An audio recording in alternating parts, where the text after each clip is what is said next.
Okay, so welcome everybody to our Sunday sit. I'll be leading this week. I believe the email for tonight's talk was entitled something like, "What is the basis of a good life?" What is a good life?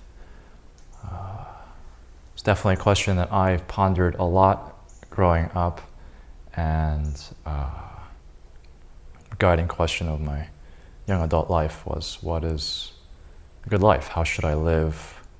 What should I do? What is good? What is wrong? Is it all relative? Is there an absolute? How do you navigate ethics and choices, life choices? In this modern age where we're given so many options, so many possibilities, we're being raised in our schools that you can become anything you want to become. So what ought I become? And as a meditation teacher, it's very interesting because I'll do interviews of students, and oftentimes I get reports about the meditation's going great, or more often the meditation's not going very good at all. And there's tension and pain and discomfort and confusion and doubts and worry and thinking and distraction. And lately I've just been telling people it doesn't really matter what's happening. That's really secondary to our practice and arguably our lives, which isn't really a new lesson. Stoics and many old traditions have been saying this for a long time, that we can't really control necessarily fully what's happening to us, what's happening in our surroundings, what's going on. Which isn't to say we should be passive and just passively accept things that are not okay, not right, or unjust, that we ought to act on. But it is giving up this myth, this story, this illusion, this delusion that somehow I can have total control, that I can somehow shape my life, my experience, the entire world to match what I think is right, what would be pleasant and good for me. And so a lot of times we sit in our cushions, and maybe if we're like me, an adolescent, thinking about our future and trying to optimize what are the right decisions so that I will have maximum wealth, maximum happiness, maximum relationships, maximum life. So in the email I wrote that the basis of a good life isn't so much what's happening to you, so much as what do we do? How do we respond given each moment? Given the situation we find ourselves in, the power, the freedom is how do I respond? How do I choose? How do I decide to perceive, to respond, to act, to consider what's the attitude I bring to this situation? And underlying even perception, underlying even our response, even underlying how we act is our views, is our beliefs, is our way of understanding the world, understanding ourselves, understanding what's true, what's real, what's good. And this is a really hard layer that for most of us we just sort of learned at some point through our culture or family or just biology. This layer of what do I actually hold to be true that informs how I then act, which then transforms my experience of life. And for many of us, especially in meditation, in our practice, we focus too much on what's happening. Is this good? Is this right? Is this bad?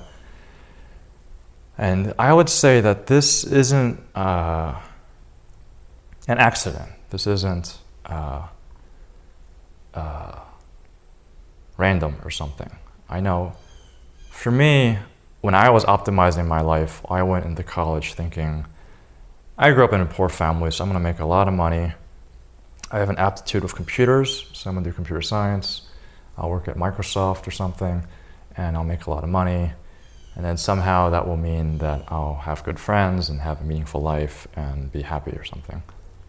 And then when I was in college, I ended up studying religion, practicing different spiritual arts, and went, no, actually, the spiritual life is really important. Practice is really important. But then I thought, but really, how am I going to survive, though? How am I going to live? How am I going to eat? I need to also make money. I need to support my parents. I need to, you need to make money. You can't just want to practice. That's crazy. You also need to be a productive citizen of the society making money. So instead, I went to grad school studying religion, thinking that would be a nice compromise. And turns out studying religion, for me at least, was not very fruitful.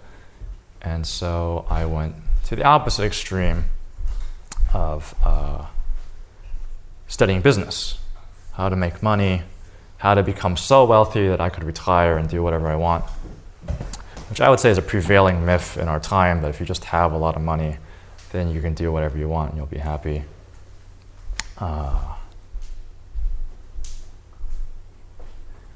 And I don't think it's an accident or it's personal to me that I had those kinds of views, that I made those kinds of decisions. If we look out in the world today, we see the same dynamic happening everywhere. That say we understand that global warming is destroying the planet.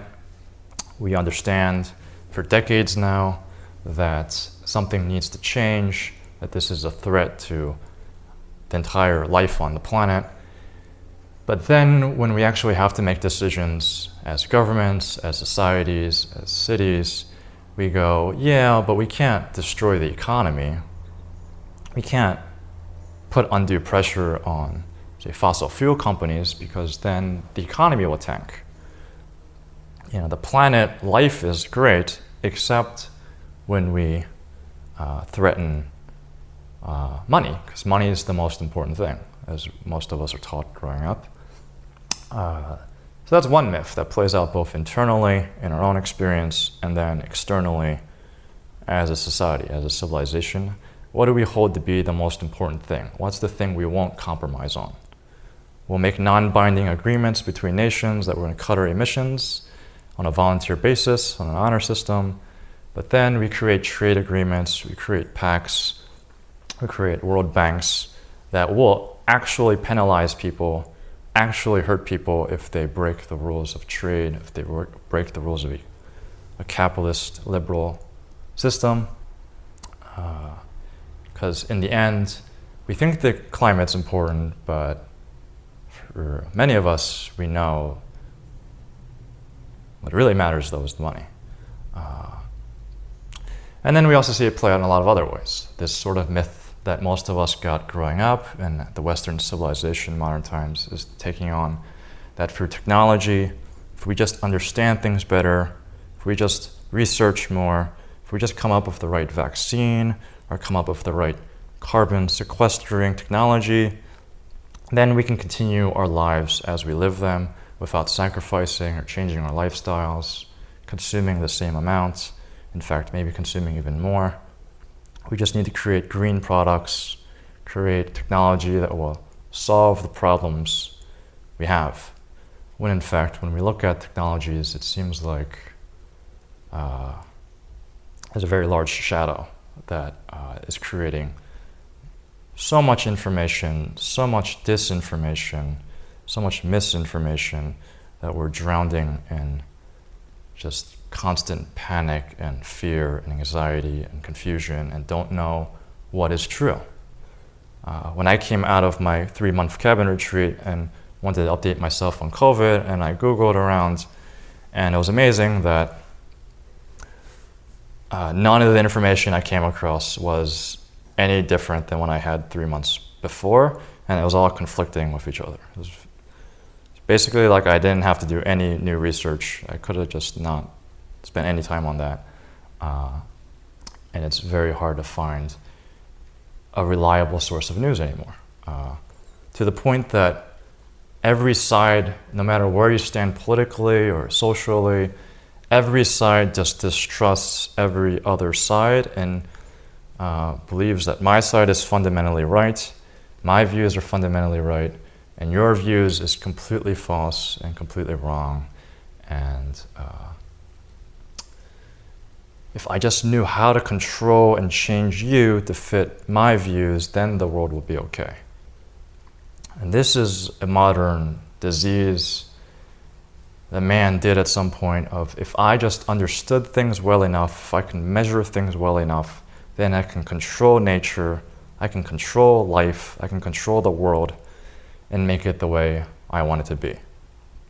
Rather than what indigenous people and what spiritual traditions over millennia have said, which is that we are in partnership, we are in relationship, we are working with nature, we are working with life, we are the manifestation of life.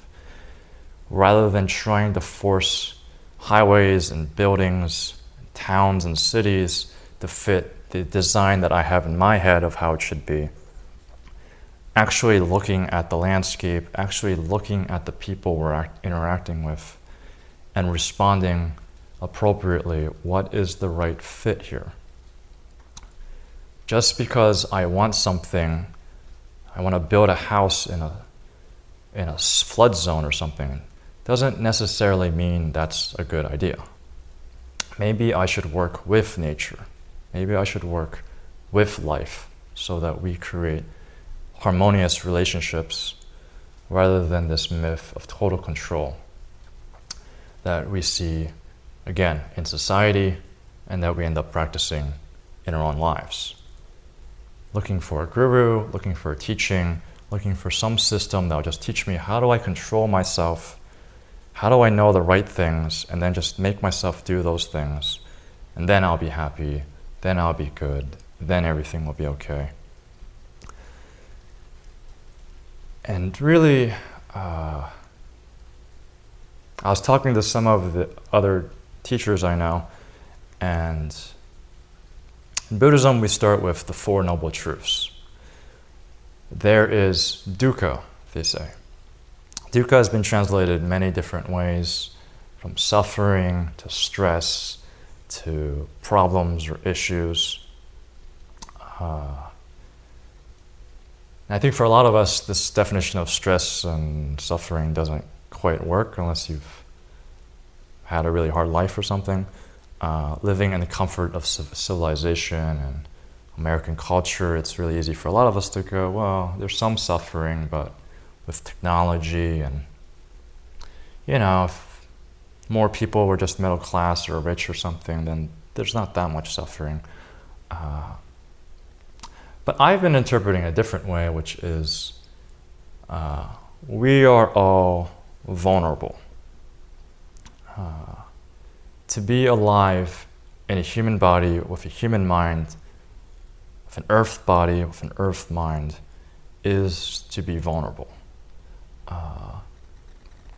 And anytime we resist the vulnerability, anytime we try to pretend that I'm not vulnerable, I'm not going to die, I shouldn't get sick, I won't get sick, this relationship will always work, this job will be the right job, this coaching idea or this business or this whatever thing I'm starting is going to be good and right and perfect.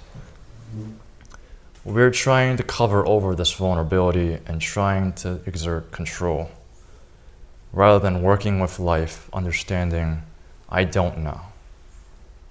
I wake up each day and I go, I have no idea what I'm doing. I have no idea what's going to happen today.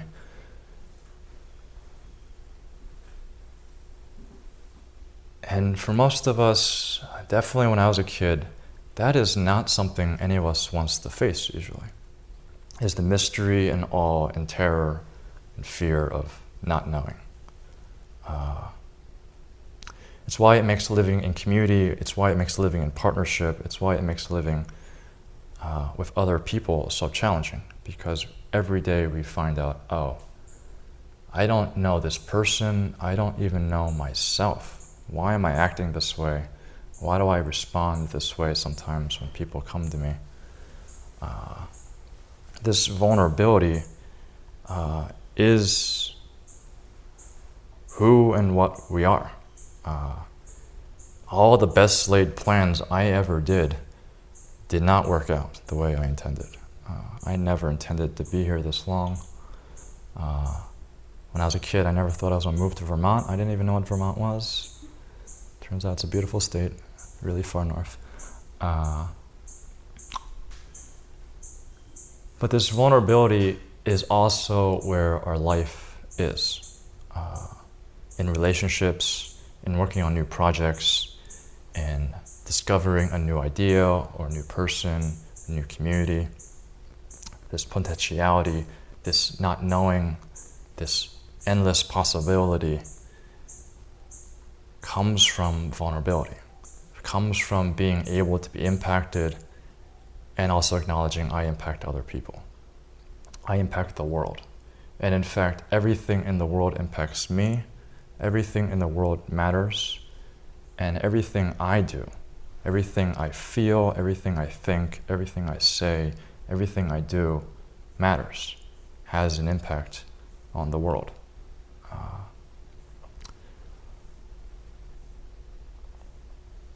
It might not have the impact I plan or intend or want, but it has an impact. And so we're left with this sort of dichotomy of I do not have total control. I will never have total control. The day that I die or get sick is not under my control. But it doesn't mean that I'm just a slave to fate, that I should just passively go about my day abdicating my responsibility and my power. But rather, I don't know which thing that I say, which act that I do, which relationship I'm in might have a tremendous amount of impact. At Maple, at the Monastic Academy, when residents go away, which we had a recent resident leave, and all the community shares the impact of that person having been part of the community for a year or longer, and we share stories about times that we were impacted, times that were meaningful. And they're often small. They're often just something someone said one time, or one way someone looked at someone one time, the way someone touched someone else's hand or put their hand on their shoulder or said a kind word or showed up with tea or something, or was like harsh and strict and really gave some strong but necessary feedback. We don't really know which action, which word, which gesture will have a life-changing impact on another person. But we do. And the beauty of being a human being, of human life, is that we can actually impact each other, that we can actually be friends to each other, actually help each other, support each other, to live a more wholesome life, live a more beneficial life, learn to purify our minds, learn to practice, learn to be. And so I would personally argue and advocate that if we need to take on views, if we need to have a way of orienting to our lives, one of the fundamentals I would say is that I am vulnerable. Believing that at one point I will get enlightened, or I'll read some book and adopt some philosophy, or I'll become wealthy, or I'll find the perfect partner or community or family or something, and then I'll be secure, is a myth. And it's good that it's a myth, because that is a dead end. That's a dead life. In fact, I am vulnerable. I am changing. There is a great deal of potentiality, and there is more about myself and others that I do not know than I do know. And that's great. That's amazing. That means so much is possible. That means so much can happen. And so rather than resisting this vulnerability, rather than resisting the fact there's so much I don't know and may never know, that's a source of empowerment. That's a source of confidence. That's a step of a person finally willing to truly live their life, not seeking outside themselves for this permanent, stable ground, but fully stepping into this moment. What do I know? What do I not know? What is happening right now? That's incredible. And with that vulnerability, then, I don't have to create so much of an ego, create so much of a self, so much of a perception that other people need to buy into. I will change. In one moment, I'll play this role. In the next moment, I'll play this role. One moment, I'll be this person to my friend. The next moment, I'll be a son. The next moment, I'll be a teacher. The next moment, I might just be a person playing in the grass. I don't need to have a fixed identity or a fixed sense of who I am, what I am, in order to navigate life.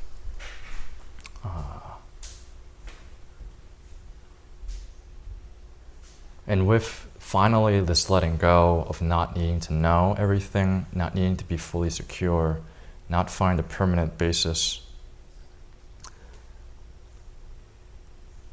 everything that I've been holding on to up till now, all the belongings and acquisitions and attachments and identities are optional. Our question becomes, is this appropriate? Is this compatible? Is this beneficial? Is this serving what's happening right now? One moment, maybe I'm a very strict teacher. Another moment, maybe I'm laughing and making jokes. I can let the situation, let the moment, let the group tell me what's the best way to respond. I don't need to already know. I don't need to already have figured it all out. And there's a great relief of not needing to be perfect all the time.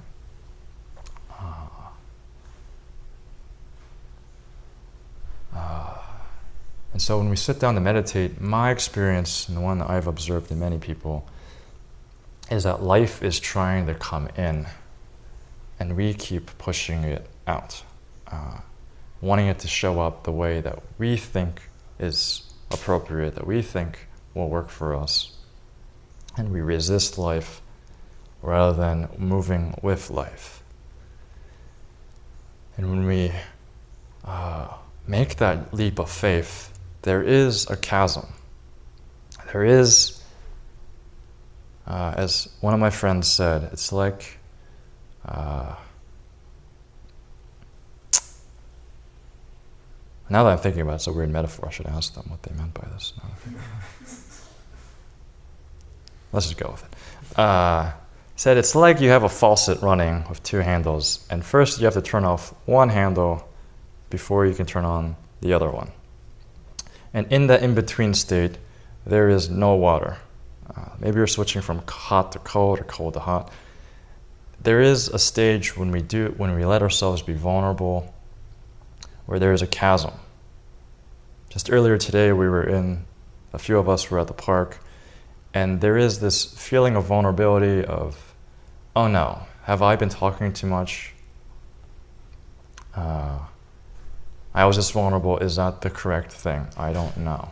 There is this space in between our old patterns, our old identities, our old attachments, our old certainties, and when we're learning a different way of living, a different skillful way of being. And that leap is, for me, terrifying. It can also be exciting, exhilarating, amazing. But for me, it usually starts off terrifying. It doesn't have to be. I don't think it's anything inherent about it. But I'm a coward, so for me, it's often terrifying.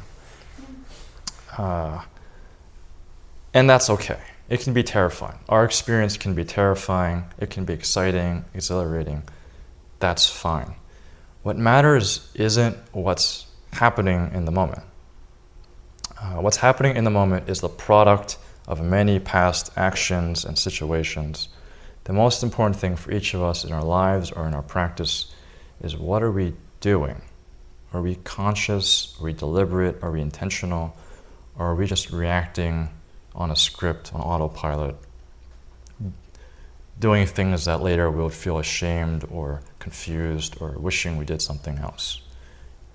Part of the reason we do this path is so that we can come to the end of our lives and not feel ashamed about the way we've lived. That on our deathbeds, we won't think, I wish I made more money, I wish I had more fame or something. In the end of our lives, we'll wish, did I live with integrity? Did I spend time with the people I love? Did I have a good impact? Did I live a meaningful life?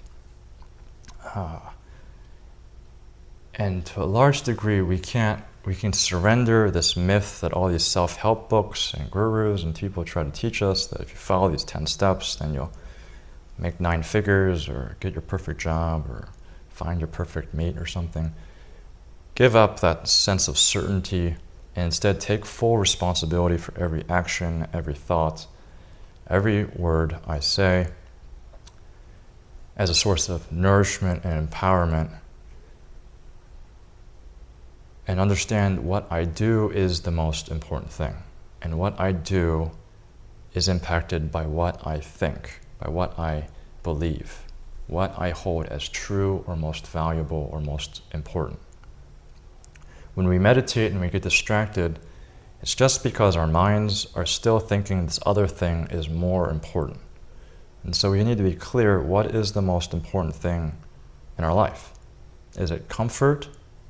Is it feeling good? Is it pleasure? Is it status? Is it some invisible jury of peers and friends thinking I'm good or that I am impressive or something? I think this is a huge transitional point for many people, somewhere in the 20s or 30s or 40s or 50s or 60s or 70s or 80s, when we move from some invisible crowd of people that I know thinking I made good decisions to following whatever I'm spiritual called to follow. Huge turning point. Fortunately in the West, where people don't really appreciate monastic systems, most people who come to the monastic academy are passing through this gate, where everyone asks you, why are you going there? They don't pay you, and you have to wake up at 4:30. You don't have any control of your schedule. You don't get to choose what you eat. What? Seems to go against everything about making free choice and having control and independence and on and on and on. So fortunately, if you're joining the monastic academy, as many of you are for the first time, you may have already passed through at least step 1 gate of not letting an invisible jury of your peers that aren't even talking to you, telling you what to do with your life, but rather following something else. Of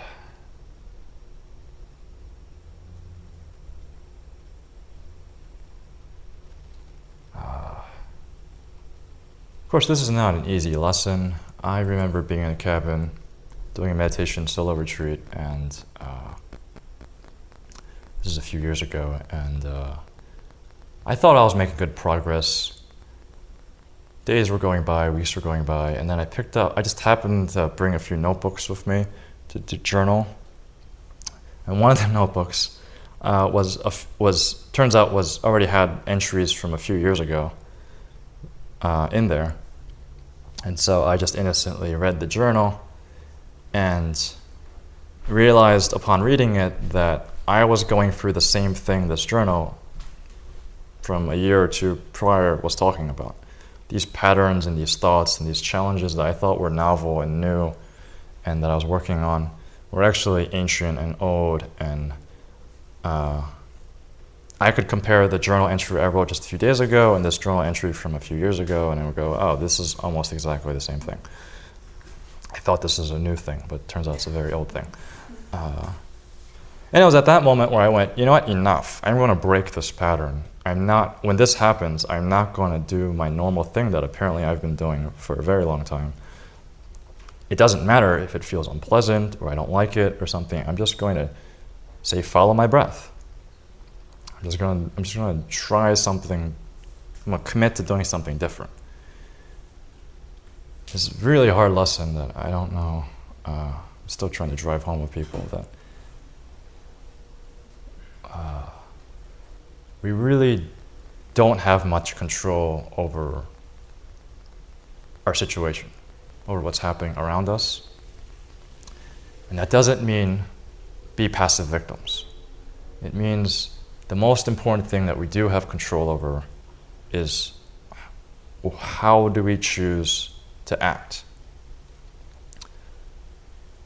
So much of monastic training is set up to intentionally, I would say, push people to that edge of you're not going to have as much sleep as you want, and you're going to have to sit even when you don't want to.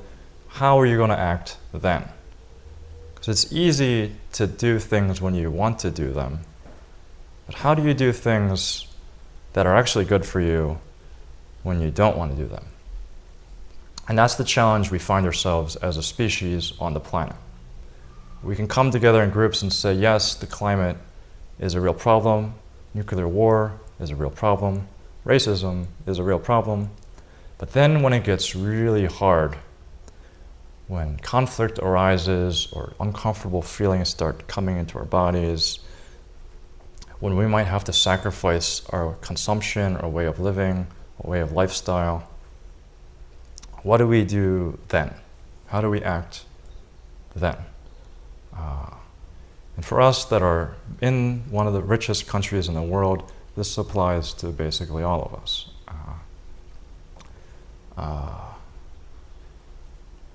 So this is a very mature leap from getting things to be the way I want them to be, getting my life, getting other people, getting this community or other communities or other people or other governments to be the way we want them to be. And instead we turn this question around and ask, can I be the first one to sacrifice? Can I be the first one to model and demonstrate and show that this is even possible?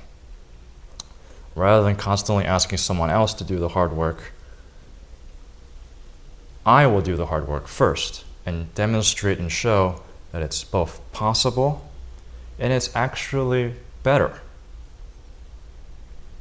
It's actually better. It feels better. It is better. It's better. When we finally take responsibility for our lives or actions and realize I don't have to rely on something else so that I do the right thing. I can just do the right thing, and I hold that more important than anything else. What would be more important than doing the most important thing? And we particularly practice this in meditation and mindfulness because what determines the most important thing? If I ask you, what is the most important thing in life?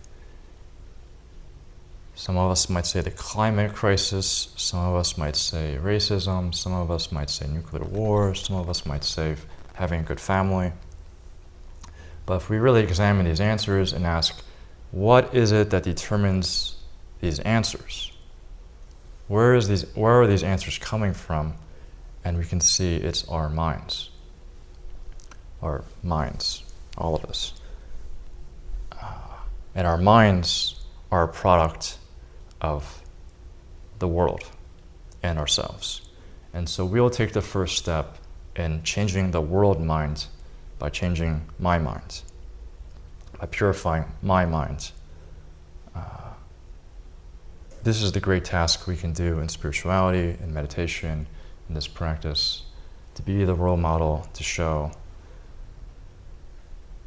I will find the root of what determines what is most important, and having found that root, I will do the most important thing with my life. And that is the most important thing. Many of us get lost in ideas of awakening, wanting to become some perfect being or something. But I would argue what's most important is that we live doing the most important thing. However many days or hours we have in our lives, they're not many. And we are very vulnerable, and we don't know when the world might really impact us in a way that we won't have the sovereignty, won't have the independence, won't have the freedom we currently enjoy. And so it's imperative, without shaming ourselves, without hurting ourselves, without blaming ourselves, but in fact with courage, with confidence, with empowerment, with vulnerability, stepping into the power and leadership we do have to learn how to purify my mind and do the most important thing, whatever that might be, as the world tells us what that most important thing is.